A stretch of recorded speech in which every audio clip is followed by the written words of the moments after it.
Hey guys, welcome back to another vlog. So today we have Maruti Suzuki XL6. So before moving on to the next one, if you haven't subscribed to my channel, please do consider subscribing.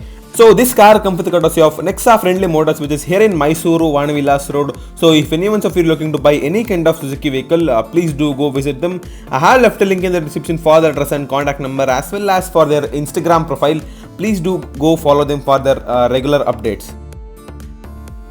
So now let's straight away open the bonnet of the vehicle. So the first thing you notice is Maruti's new 1.5 liter petrol engine. So this engine produces around 105 bhp and 138 Nm of torque. And the same exact engine also passes up Sia's Suzuki Vitara Brezza, Ertiga and S-Cross as well. So now let's check out the prices and the variants available in XL6. So it has two variants, with Zeta and Alpha, and in automatic variant the same thing, Zeta and Alpha. So the prices are mentioned above on the screen. Please do pause the video and take a screenshot or note it down for your reference. So moving on to the front, the XL6 actually looks like Ertiga. I mean, it is an Ertiga but and steroids, but there is a little bit of cosmetic changes such as headlights, bumper, but everything is same. It has same engine, same chassis, same exact interiors, same everything. And even the tires, it has the same exact tires as the Ertiga, so which is wrapped up in 185/65 R15. I wish they gave a 16-inch tires, but I think it's enough. And you can also upsize it up to 17, I guess.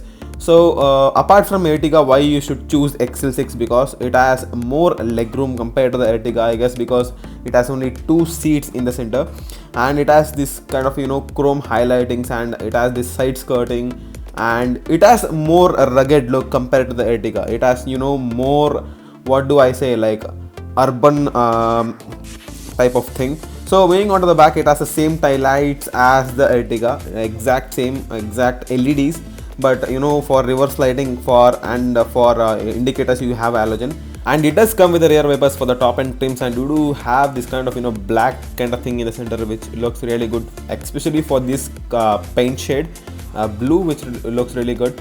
So to open the boot, all you have to do is just press the button, and thanks to the hydraulic struts, it whirls up automatically. So the boot space happens to be 209 liters, thanks for the placement of extra tire in the bottom, so you have a lot of space.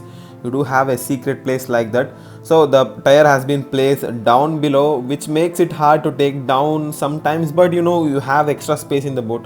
It's not like you're gonna take out the tires always. So you can fold down the third row of seats without any kind of ease. It's like a very easy way. All you have to do is just press the clip right there and just push it front. It goes front automatically. And to get it back up, you have those those things. You have to like pull it back and it's back in place again.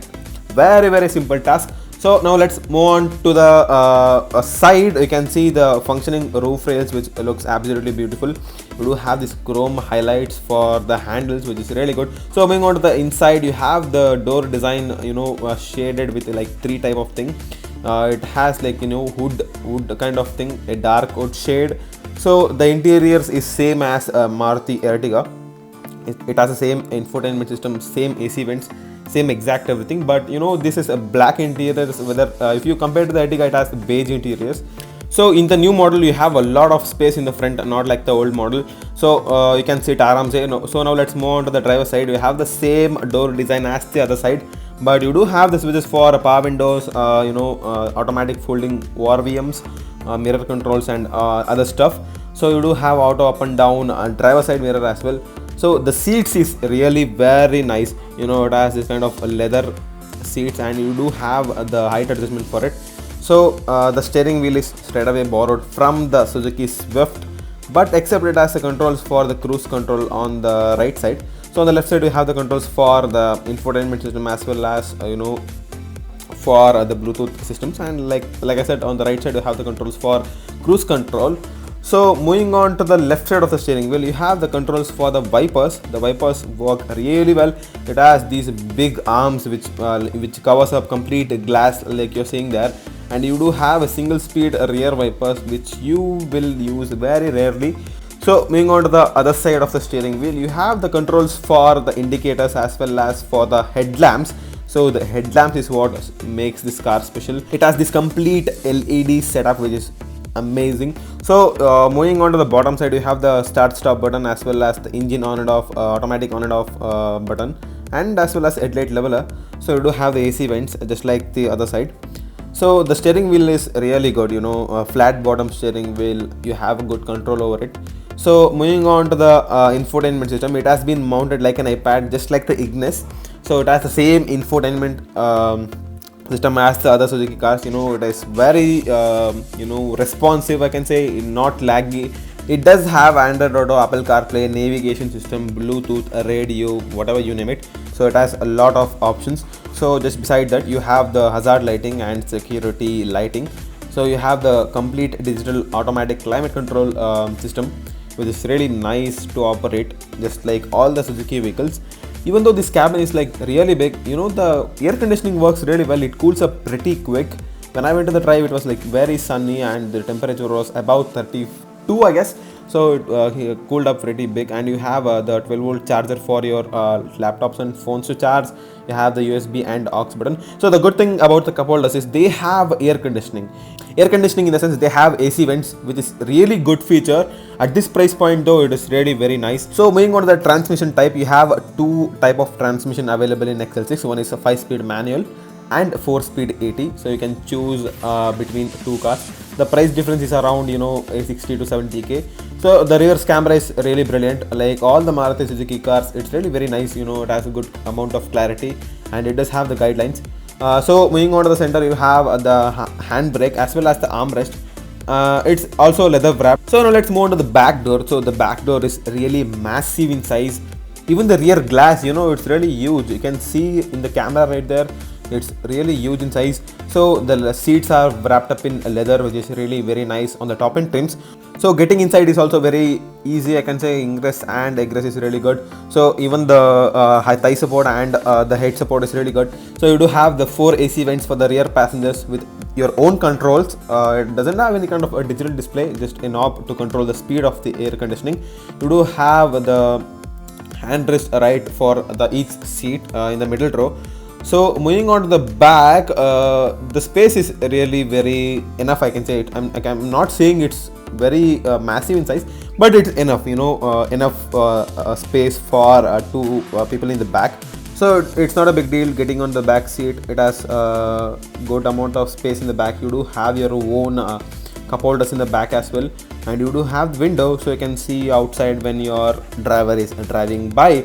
So you do have the 12-volt charger for your phone to charge while you're playing games or you're watching my videos of car reviews, which is really nice, right? So so now let's get to the driving of the XL6 and see how the car drives.